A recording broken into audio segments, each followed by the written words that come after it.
সন্ধ্যাবেলা স্ন্যাক্সটা সেরে নিয়ে আমরা চলে এলাম একটু রাস্তার দিকে হাঁটতে। তো দেখো পুরো ঘুটঘুটে অন্ধকার ছিল। তারপর আমরা এক জায়গায় চলে এলাম যেখানে বাউল গান হচ্ছিল।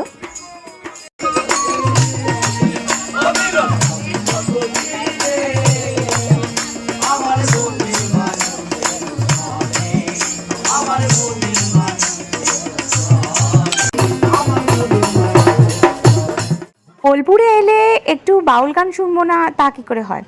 এইসব জিনিস কিন্তু কিছু কিছু সময় মনটাকে অনেকটা ফ্রেশ করে দেয়।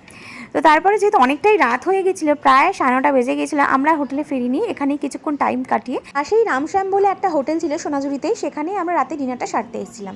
তো এখানে খুব ভালো থালি পাওয়া যায়, আজকে আমরা ভেবেছিলাম থালি খাবো। দেখো থালিটা কত সুন্দর সাজিয়ে গুছিয়ে দিয়েছে। বেশি রাত্রির করলে হয়তো এই দোকানগুলো বন্ধ হয়ে যেত, তাই আমরা ডিনারটা সেরেই ফেললাম। আমরা নিয়েছিলাম থালি, তার সাথে মধ্যে ছিল ঘি, স্যালাড, ডাল ছিল, ঝুরি আলু ভাজা, আলু পোস্ত ছিল, শাক ভাজা ছিল যেটা ফুরিয়ে গেছিলো তাই আমরা আর পাইনি। তার সাথে ছিল ফুলকপি আলুর তরকারি, পাঁপড় ভাজা, চাটনিটা সত্যিই খুব সুন্দর ছিল। আর চাটনিটা ছিল পুরো আচারের মতন, একটু মশলা দেওয়া, ঝাল ঝাল। তো আমরা 2-3 বার চেয়েও নিয়েছি। সাথে ছিল পায়েস আর আইসক্রিম, যে কোনো একটা। তো পায়েসটা ফুরিয়ে গেছিলো যেহেতু রাত হয়ে গেছে, তাই আমাদের আইসক্রিম দিয়েছিল। আর সাথে আমরা নিয়ে নিয়েছিলাম গন্ধরাজ চিকেন, যেটা একদম ইউনিক খেতে হয়েছিল, খুব ভালো। আর তার সাথে পাবদা মাছও নিয়েছিল অতনু আইভিরা। আর এই যে আমরা খাওয়া দাওয়া করে ফিরছিলাম আমাদের প্রাসাদে বলতে পারো, মনেই হচ্ছিল দেখলে বাইরে থেকে। Titli the queen of resort Sonajhuri লেখা ছিল, সত্যি এটা কুইন, মানে এতটাই সুন্দর।